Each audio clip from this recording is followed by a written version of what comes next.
घूंघट उठाना। महिलाओं द्वारा इस्लामी व्यवस्था को चुनौती देने के साथ ही स्कार्फ ईरान में असंतोष का प्रतीक बन जाता है।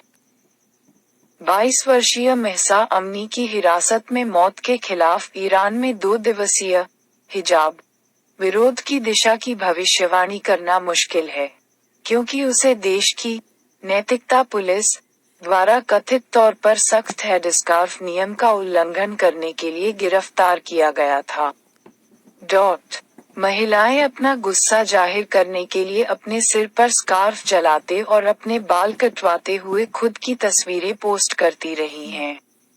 ईरान के सत्तावादी शासकों ने 1979 में लोकतांत्रिक क्रांति के बाद से शासन को बनाए रखने में कामयाबी हासिल की है, लेकिन दशकों से, जब ब्लैक हेड स्कार्फ कई व्यक्तिगत स्वतंत्रता और महिलाओं के साथ साथ पुरुषों के नागरिक अधिकारों के दमन का प्रतीक बन गया है, यह प्रेरणादायक रहा है। ईरानी महिलाओं को पीड़ित होने से इनकार करते हुए, डरने से इनकार करते हुए देखना। वे सबसे आगे रहे हैं, चुनौती दे रहे हैं और हर अवसर पर प्रतिबंधों को पीछे धकेल रहे हैं। इस साल 12 जुलाई को शासन द्वारा हिजाब और शुद्धता के राष्ट्रीय दिवस के रूप में नामित किया गया। पूरे ईरान में महिलाओं ने विद्रोह और विरोध के एक अधिनियम में अपने सिर पर स्कार्फ उतार दिया।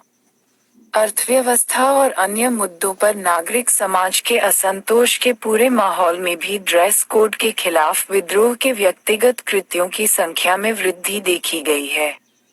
पुलिस अधिकारियों की प्रतिक्रिया टिक-टिक से लेकर गिरफ्तारी तक रही है, लेकिन हाल ही में अधिक गंभीर कार्रवाई के संकेत मिले हैं। पिछले महीने पुण्य को बढ़ावा देने और उपाध्यक्ष को रोकने के मंत्री ने कहा कि सरकार ऐसे प्रदर्शनकारियों को ट्रैक करने के लिए चेहरा पहचान तकनीक का उपयोग करेगी। निगरानी प्रौद्योगिकी के साथ इन विरोधों पर मुहर लगाने का शासन का दृढ़ संकल्प उन लोगों के बीच असुरक्षा के उच्च स्तर को दर्शाता है जो ईरान पर शासन करते हैं और अपने स्वयं के नागरिकों हिजाब बनकों पश्चिमी साजिश में भाग लेने वालों के रूप में लेबल करना उनकी मांगों को पूरा करने की तुलना में आसान है। महिलाएं। ईरानी विरोध से यह भी स्पष्ट है कि हिजाब ने इस्लामी दुनिया भर के विभिन्न देशों में और अन्य देशों में मुस्लिम आबादी के साथ अलग-अलग अर्थ लिए हैं।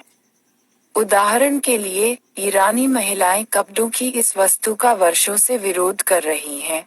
उदाहरण के लिए, यह विपरीत था।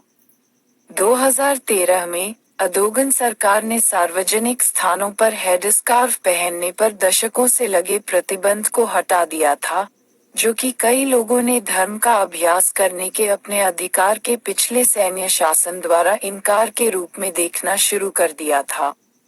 हेडस्कार्फ धार्मिक रूढ़िवादियों द्वारा राजनीतिक दावे का एक शक्तिशाली प्रतीक बन गया, लेकिन उदारवादी कार्यकर्ताओं और नागरिक अधिकारों के रक्षकों द्वारा भी लंबे समय तक व्यक्तिगत पसंद को बहाल करने के रूप में इसका स्वागत किया गया। संदर्भ ही सब कुछ है, लेकिन लबोलुआब यह है, जब एक शक्तिशाली राज्य नागरिकों के वार्डरोब में आता है, तो आमतौर पर प्रभावित लोगों की प्रतिक्रिया होती है। भारत के लिए सीखने के लिए यहाँ कुछ मूल्यवान सबक हैं।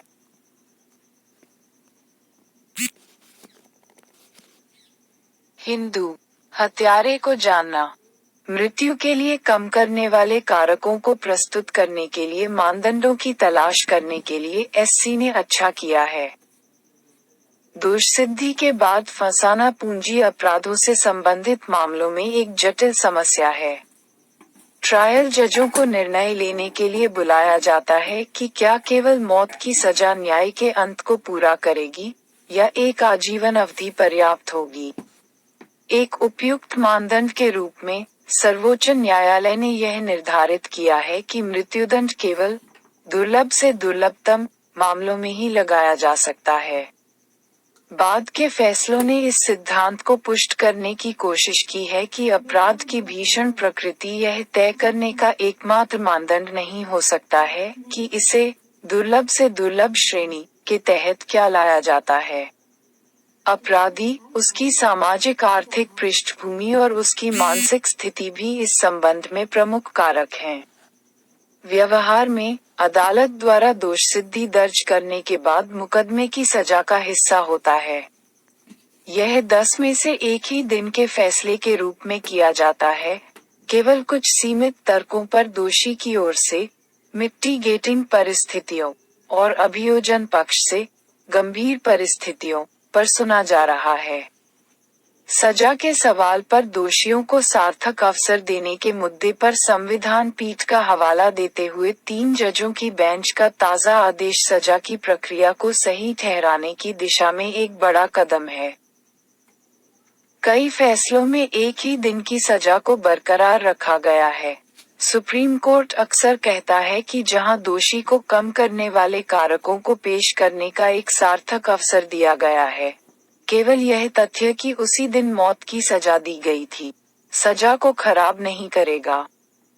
कुछ उच्च न्यायालयों ने दोषियों को कम करने वाले कारकों को प्रस्तुत करने का मौका दिया है, ताकि निचली अदालत में सजा प्रक्रिया की अपर्याप्तता कोई मायने न रखे। हालांकि, वर्तमान सोच इस विचार की ओर झुक रही है कि अदालतों को जेल अधिकारियों, परिवीक्षा अधिकारियों और यहाँ तक कि प्रशिक्षित मनोवैज्ञानिकों से रिपोर्ट प्राप्त करनी चाहिए, ताकि मृत्युदंड न लगाने के पक्ष में शमन कारकों का आकलन किया जा सके। अपने रेफरल आदेश में बेंच ने यह भी सवाल उठाया है कि किस स्तर पर मितव्ययी कारक प्रस्तुत किए जाने हैं। यह नोट किया गया है कि अब दोषियों के खिलाफ तराजू झुका हुआ है, क्योंकि यह केवल सजा के बाद ही है कि वे परिस्थितियों को कम करने के बारे में बोलने में सक्षम हैं। दूसरी ओर, अभियोजन पक्ष शुरू से ही अपना मामला प्रस्तुत करता है कि अपराध कितना जघन्य था, और आरोपी अधिकतम सजा का कितना हकदार था। संविधान पीठ नए दिशा निर्देशों के साथ आ सकती है, जिसके तहत ट्रायल कोर्ट खुद सजा तय करने से पहले किसी अपराधी की परवरिश, शिक्षा और सामाजिक आर्थिक स्थितियों से संबंधित कारकों की व्यापक जांच कर सकते हैं। किसी को फांसी पर भेजने की कानूनी और नैतिक दुविधा निश्चित रूप से तब तक बनी रहेगी जब तक कि कानून की किताब में मौत की सजा बनी रहेगी। जोड़